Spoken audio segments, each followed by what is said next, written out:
Dans cette édition, nous plongerons dans les eaux claires et sans chlore de la piscine naturelle de Combloux en Haute-Savoie. Ici, ce sont les plantes aquatiques qui filtrent les eaux de baignade. Elles polluent la nature et gâchent le paysage. Les décharges sauvages se multiplient. En Picardie, une carte interactive permet désormais de les signaler. Mais faisons d'abord la connaissance de Nestor, un ancien robot de l'industrie automobile à qui un ingénieur des Côtes-d'Armor a donné une nouvelle vie. Lui, c'est Jean-Marie, un ingénieur de Penvenant, et on peut le dire depuis longtemps, la mécanique, c'est son dada.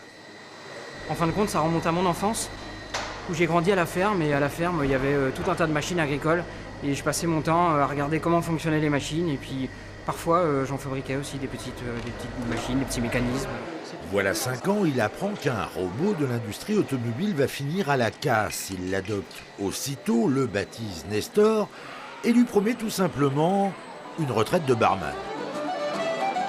Et aujourd'hui, les voilà tous les deux assurant le spectacle à une cadence soutenue d'un demi sans mousse, toutes les 31 secondes, bluffant. C'est sympa, c'est très sympa. Ouais, c'est un peu long, mais franchement c'est sympa. Et la précision des verres, c'est impressionnant. Ouais. C'est un pied de nez un peu à l'industrie qui est détournée dans une démarche artistique et au sein d'une brasserie artisanale. Un spectacle effectivement pour le moins surprenant qui interpelle le public, mais aussi tous ceux qui ont pris une part active dans sa mise en œuvre. Savoir que Nestor, le robot, a lui-même été viré d'une usine parce qu'il n'était pas assez performant et assez rapide et qu'il allait se retrouver à la benne à ordures et que c'est là que Jean-Marie l'a récupéré et qu'il lui donne une seconde vie. Jean-Marie dit une retraite à servir des bières et du cidre dans les fêtes. Nous, ça nous amuse. Un monsieur m'a dit l'autre jour, mais à qui je vais raconter mes problèmes maintenant en s'adressant au robot. Et je trouve ça très intéressant parce que ça montre l'importance du bistrot du village, vous voyez, ces choses-là. Et ça m'intéresse qu'il y ait cette réflexion autour du spectacle. Jean-Marie n'est pas peu fier de son préposé au demi sans faux col. Il espère avec lui faire couler quelques fûts partout où on le demandera. Nestor, le robot, en est d'ailleurs presque devenu humain. Il lui arrive, comme nous, de ne pas être toujours parfait.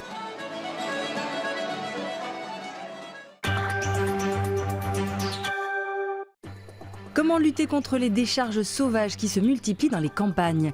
En Picardie, un site internet permet désormais aux particuliers de signaler les dépôts illégaux sur une carte interactive, une méthode qui s'avère moins radicale que celle choisie par certains élus. Des agents municipaux qui déversent des gravats devant l'entreprise qui les avait abandonnés en pleine nature. Il y a 8 mois, avec son dispositif Retour à l'envoyeur, le maire de Laigneville avait décidé d'employer la manière forte pour punir ces incivilités. Là où c'est intéressant, c'est que pratiquement systématiquement, maintenant, on arrive à identifier les auteurs, à la fois grâce à nos voisins vigilants, à la fois grâce à nos agriculteurs et grâce à nos chasseurs. Une initiative qui n'a pas porté ses fruits, car aujourd'hui, les décharges sauvages se multiplient, comme ici, en périphérie d'Amiens. Depuis 2 mois, Picardie Nature a une méthode moins extrême pour lutter contre ce phénomène, Nature Propre Picardie. Un site participatif où les particuliers peuvent signaler les emplacements de ces tas de détritus. Le but, c'est vraiment d'acquérir de la connaissance, c'est de proposer des solutions à terme dans les années à venir, des idées d'adaptation. On n'est pas vraiment dans une démarche de délation ou quoi que ce soit, parce que de toute façon, les données qui sont enregistrées sont confidentielles et elles ne seront jamais diffusées telles quelles.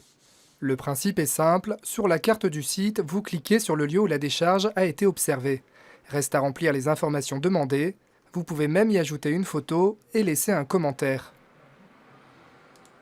En 1 mois et demi, 45 signalements ont été recensés sur le site.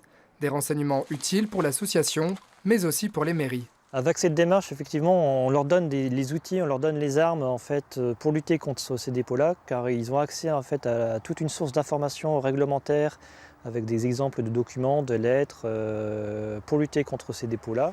La mairie est la seule autorité compétente à pouvoir agir sur sa commune. En cas de dépôt illégal, les riverains encourent jusqu'à 1 500 € d'amende, 3 000 en cas de récidive.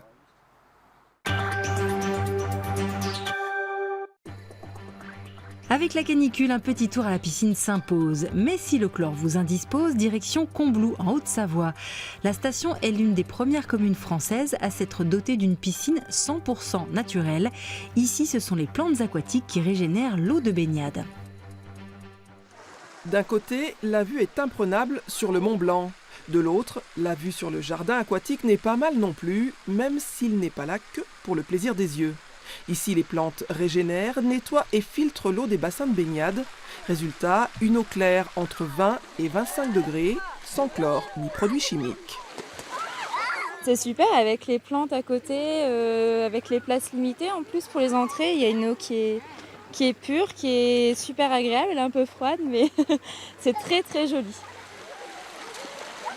Un site aménagé et préservé dans un cadre où la nature est reine. Mais pour que tout reste idyllique, la main de l'homme doit intervenir régulièrement. C'est uniquement avec nos petites mains qu'on s'occupe de l'entretien. Voilà. Ça prend un peu plus de temps, mais c'est assez agréable. Avec le soleil comme aujourd'hui, c'est plutôt sympathique. Au total, 4500 mètres carrés de surface, dont plus de la moitié est destinée aux plantes épuratives et aux minéraux. Ils poussent grâce aux impuretés qu'ils absorbent. Pour que tout fonctionne de manière optimale, quelques pompes complètent le circuit.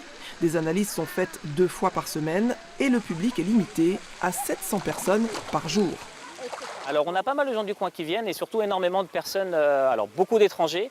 Et on a des personnes parfois qui viennent de Lyon, de Genève, uniquement sur le site pour pouvoir se baigner. Parce qu'on a été un des premiers implantés en France depuis 2002. Maintenant d'autres ont suivi. Et on a été vraiment les précurseurs d'un site comme celui-ci.